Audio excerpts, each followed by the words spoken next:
자, 여러분들 안녕하십니까? 반갑습니다. 2021년 6월 9일 장마감 방송을 하도록 하겠습니다. LB는 전일 대비 0.3% 하락한 32,900원에서 마감을 했습니다. 그 어저께 장 마감 후에 엘파 매각 소식이 나왔죠. 그러면서 진회장 수중에 자금이 생기게 되었습니다. LB그룹의 수장인 진회장이 물론 개인 돈이긴 하지만 그 자금을 어떻게 사용하는지 관심이 가게 되었습니다. 그에 따라서 앞으로의 사업 전망을 예측할 수가 있으니까요. 그래서 오늘 이 자금의 사용처에 대해 공식적인 발표가 있지 않을까 일단 기대를 해봤지만 결과는 오늘만 놓고 보면은 여기에 대한 발표는 없었습니다. 그리고 아스코도 마무리가 되었습니다. 여기에 대한 결과를 기다려 보았는데 오늘 이 또한 없었습니다.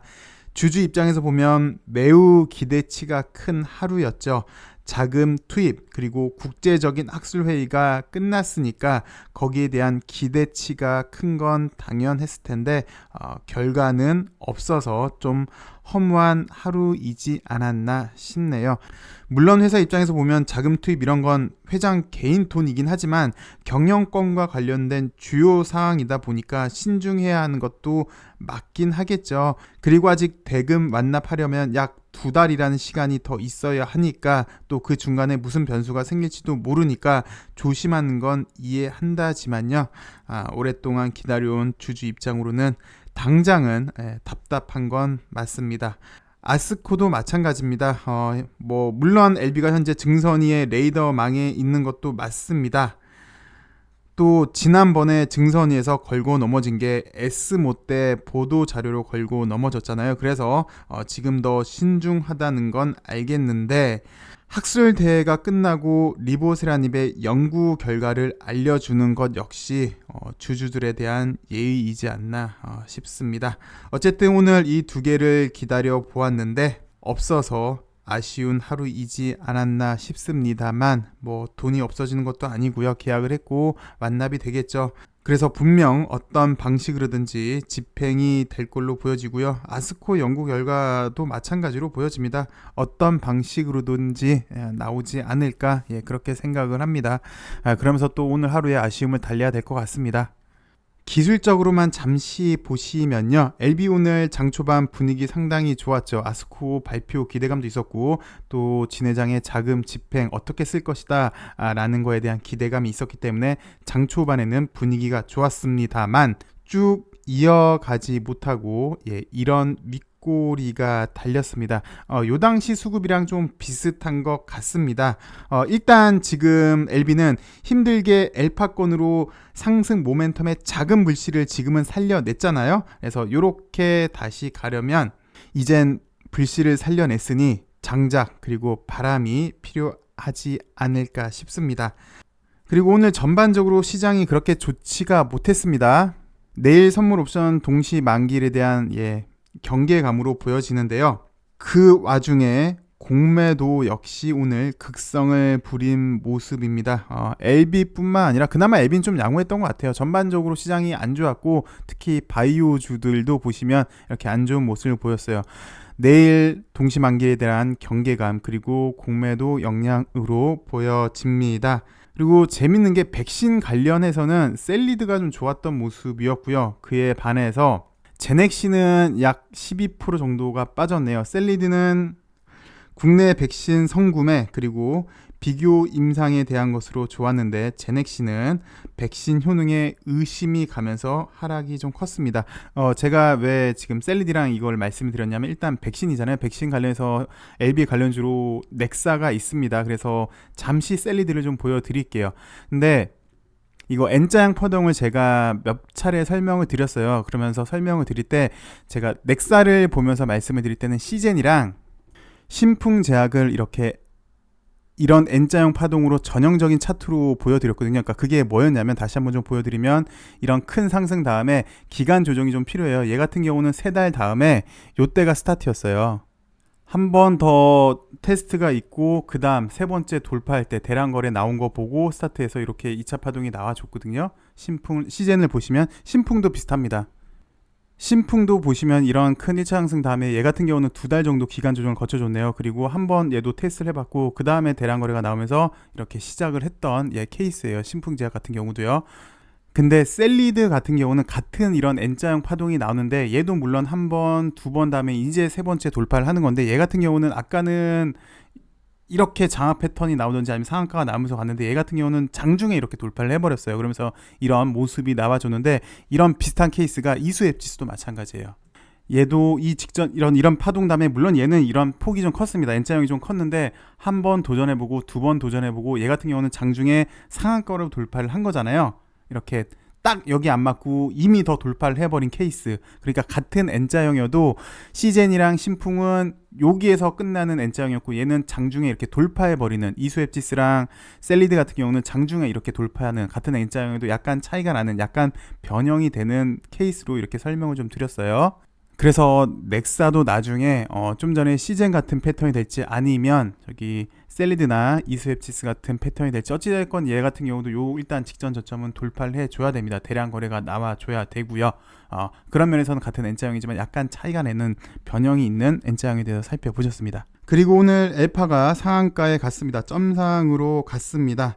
TS 바이오가 3,000원에 인수를 해 갔으니까 최소한 그것 이상 가지 않겠느냐, 그것도 보수적으로 잡아서 라고 말씀을 하시는 분도 계십니다. 그래서 추가 상승을 기대하시는 분들이 계십니다. 그러면서 비교를 하는 게 세미시스코랑 비교를 하세요. 얘네들 역시 최대주주 지분 인수를 통한 것이라는 공통점이 있기 때문인데요. 세미시스코 잠깐 차트를 보시면요, 이렇게 되면 정말 우리 엘파 주주님들 좋겠네요. 잠깐만 기술적 분석으로 보시면요, 세미시스코는 점상으로 간 날 처음 날 보면은 거래가 많이 나왔습니다. 그런데 상한가에서 한 번도 풀렸던 적은 없네요. 그리고 그 다음날 봤더니 거래가 확연히 줄었죠. 그러면서 그러니까 이날 물량을 충분히 흡수를 했다는 거예요. 그리고 그 다음날 점상으로 갈 때 거래 없이 갔다는 건 상당히 가볍게 갔다는 뜻이고요.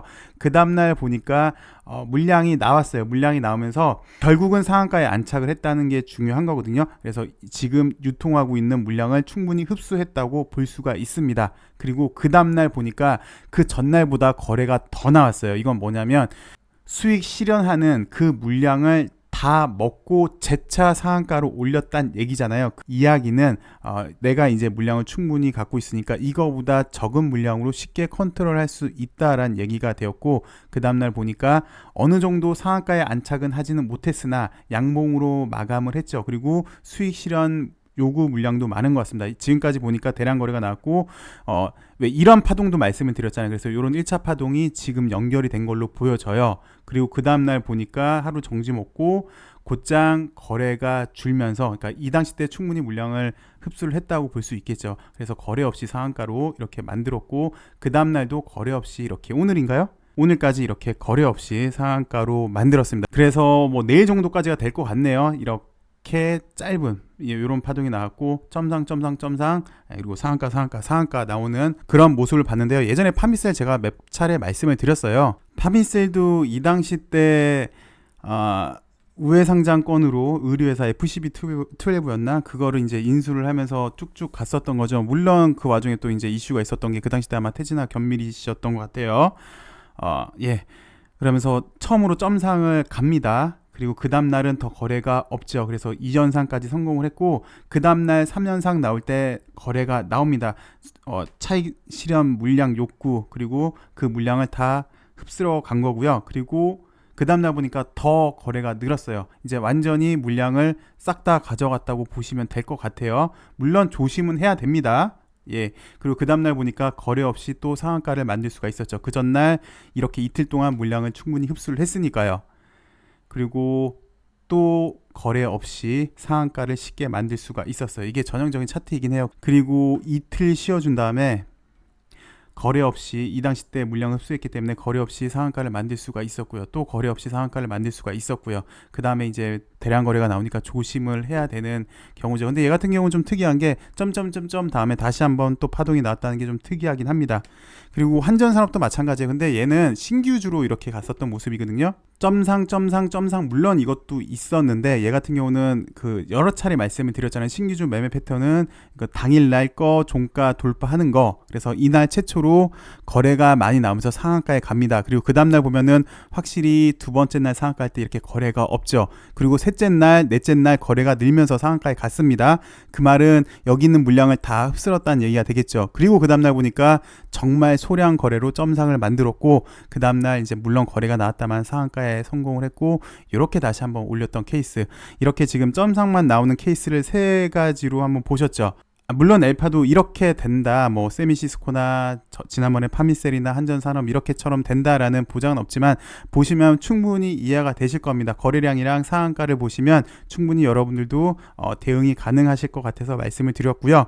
근데 엘파도 이렇게 점상 이렇게 가려면 이렇게 CMO 추진이라는 이런 기사가 오늘 나오기도 했는데, 사업을 하는 거잖아요. TS바이오가. 그러면 TS바이오가 사업을 하기 위한 자금 유통이 있어야 돼요. 그래서 제3자 배정 내지는 CB 발행이 있다면 사업 진행의 속도가 붙는다라고 생각을 할 수 있겠죠. 그래서 이런 게 나와준다면 엘파는 좀 전에 보여드렸던 그런 모습으로 갈 가능성이 농후해 보입니다. 근데 농후해 보인다는 거지 100% 그렇게 된다는 건 없으니까 그냥 참고만 해 주시기 바라겠습니다.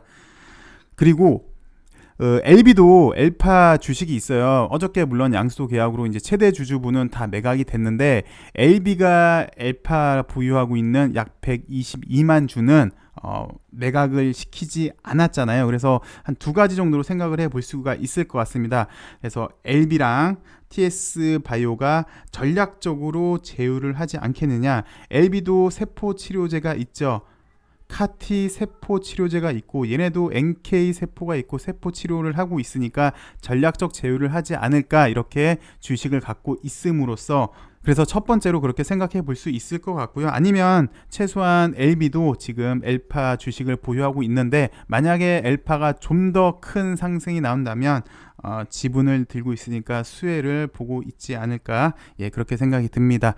오늘 LB한테 거는 기대가 좀 컸는데 막상 뚜껑을 열어보니까 정말 아무것도 없어서 허무한 하루였는데요. 이제 불씨도 좀 살려냈으니까 그 불씨에 바람도 좀 넣고 장작도 넣어서 활활 타오르는 LB가 되길 기대해 보도록 하겠습니다. 시청해 주셔서 감사하고요. 내일은 더 좋은 소식으로 찾아뵙길 바라겠습니다.